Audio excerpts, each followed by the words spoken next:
Hey guys, so today I thought I'd talk about a few new goodies, skincare goodies I got, and if I like them or not. So most of them I liked, there's a few I didn't like. So I'm going to start to the biggest surprise winner. That is the new Tatcha Sunscreen, and I'll link to everything below. I was really impressed with this one. I really enjoyed their other sunscreen, which was really nice. And this one I thought for sure would be either like too fragrant or too mattifying, but it's not. It's just wonderful, and it's expensive. So if you buy it from Sephora when your sale is, or VIB sale, I think it's this weekend, it's worth checking out. But I love the packaging. So sleek, fancy, although some people mention that the metallic part starts to come off after a while. I've noticed that with a lot of different products. But I've got 10% zinc oxide in here, and it's got a really wonderful tint to it. There we go. And the tint just really smooths into skin seamlessly. Meanwhile, it has no white cast, which is wonderful, because normally something with that amount of zinc would have to be very white casty. This one is not white casty at all. It is wonderful, no scent. I don't think it has any drying alcohol, or if it does, it's toward the bottom of the list. I think it retails for $60, so it's expensive. It's ridiculously expensive, but it's still wonderful. So if you have the extra cash and you're looking for a new sunscreen, in my opinion, this one is worth checking out. Next up, we've got the Dermatology C5 Serum, which contains 5 different derivatives of vitamin C. We have no fragrance in it. I'm really enjoying it. Personally, I'm one of those people where I don't necessarily believe all the derivatives are going to be as good as some people might make them out to be. They're all stable, which is wonderful. But otherwise, I'd rather get all 5 of them and hope 1 or 2 of them ends up being the best. But I really like this because this is just one I use in my evening routine because it doesn't have L-ascorbic acid in it. But there we go. Just wonderful lotiony texture to it, and really enjoy using it. I think my skin has brightened up a little bit since I added this into the routine, but I'll definitely keep using it and do a full review of it. Okay, next up, the Purito Hydrop Sweet Gel Mask. This one is okay. It's kind of average, although the price is good. I think it's like $16 or something like that. And it's a nice hydrating rinse-off mask. It's nothing super exciting, but it's a nice mask if you're looking for a nice hydrating mask. It's a nice one, worth trying, no fragrance in it. And you just put it on, then rinse it off. You probably don't want to leave it on, but otherwise, I'm liking it. It's nice. Okay, on to something a little more exciting. The VERSED Retinol Body Lotion. I'm really enjoying this one.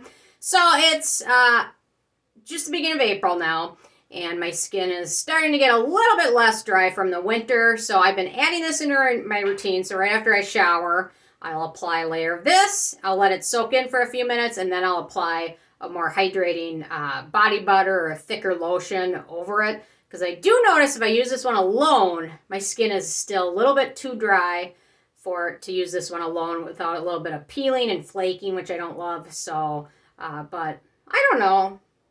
I don't necessarily know that everyone needs a retinol for their body, but it's nice. I think it's helping with some spots and things like that, firmness a little bit, but I don't know. I'm judging on my arms, and they look the same to me, but they're probably a little smoother. So I really like this one. Again, no fragrance. I'll link to it below. I got one more sunscreen, which is from Kinship, their Sport Sunscreen. I really enjoy their original sunscreen, which has a little bit of a vanilla scent to it and a tint.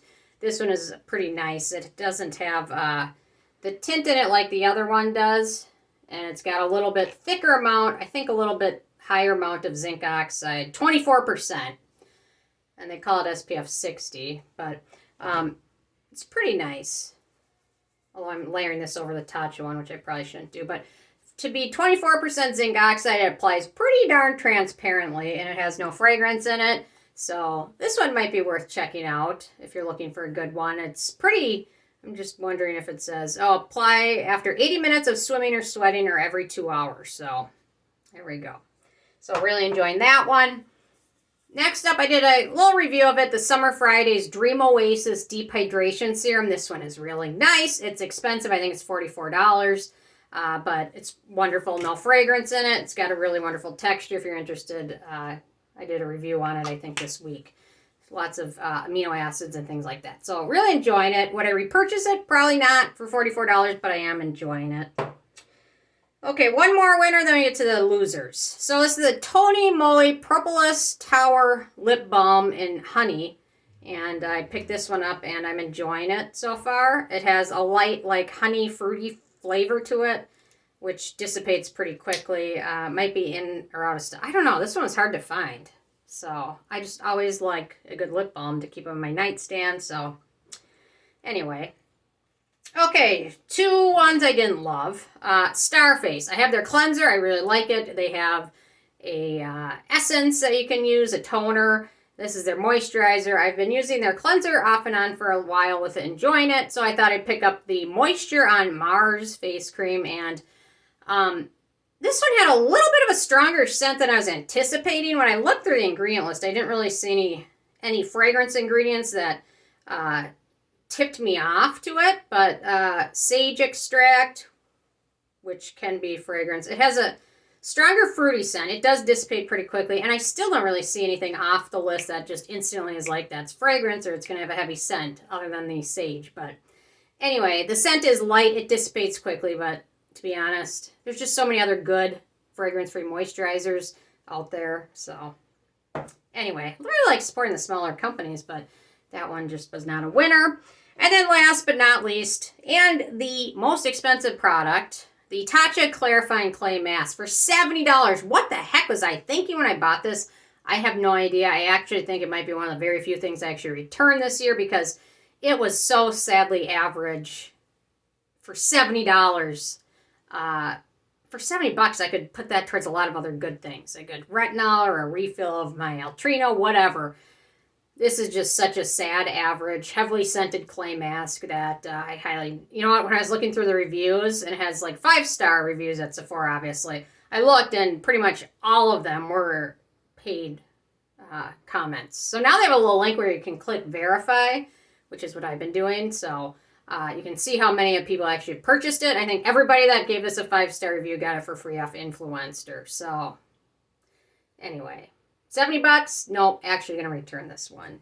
2 uses, and that's good. All the packaging is nice. Does it necessitate a $70 price tag? I don't think so. But then again, they've got their $60 sunscreen. At least one of these is good. So, I don't know. Anyway.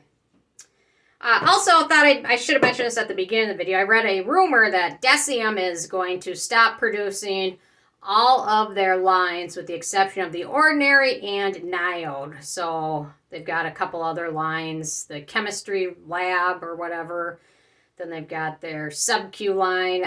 So if you're interested in anything from Deciem other than the Ordinary and Niode, pick it up now in case that rumor happens to be true. So anyway, those are some new goodies and gossip. Anyway, interesting from you guys if you picked up any goodies or if you didn't and you were good. I'm impressed. So anyway, leave a comment. Love hearing from you guys and stay tuned for more tomorrow. Thank you so much. Bye, guys.